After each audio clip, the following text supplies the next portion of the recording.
Thunderbolts নিয়ে আসছে এমসিইউর next অ্যান্টিহিরো team. তো চলুন আজকে দেখা যাক এই ভিডিওতে থান্ডারবোল্টস সম্পর্কে কিছু interesting info. Valentina Allegra de ফন্টেনের নেতৃত্বে একটি নতুন টিম, যেখানে আছে Elena Belova, Bucky Barnes, Red Guardians, Russian super soldier, Ghost, Taskmaster, John Walker. অ্যান্টিহিরোর টিমকে পাঠানো হবে একটি শক্তিশালী ভিলেনের বিরুদ্ধে।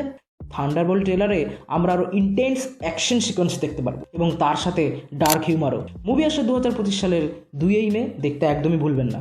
তাহলে আপনি কি রেডি এই থান্ডারবোল্টসের অসাধারণ অ্যাডভেঞ্চারের জন্য? তবে সাবস্ক্রাইব করুন এবং সাথে থাকুন, কারণ এমসিইউ এর ধুমধারাক্কা নিউজগুলো আপনাদের জন্য। প্রথমেই চলে আসি কমিক্স ইন্সপাইরেশন নিয়ে। থান্ডারবোল্টের স্টোরিটি কমিকের নানান গল্প থেকে টার্গেট হতে পারে। তার মধ্যে একটা অন্যতম হলো সিক্রেট ওয়ার্স অ্যান্ড আন্ডার সিস্ট, কারণ আমাদের নেক্সট যেটা কনক্লুশন হবে, ফাইনাল কনক্লুশন হয়ে আমাদের মার্ভেলের এই ফেজটাও শেষ হবে, সেটা হচ্ছে অ্যাভেঞ্জার সিক্রেট ওয়ার্স। এর আগেও যদি আমরা ফাইনাল কনক্লুশন কিছু দেখে থাকি, সেটা ইনফিনিটি ওয়ার লাইক বা এন্ড গেম, এটারও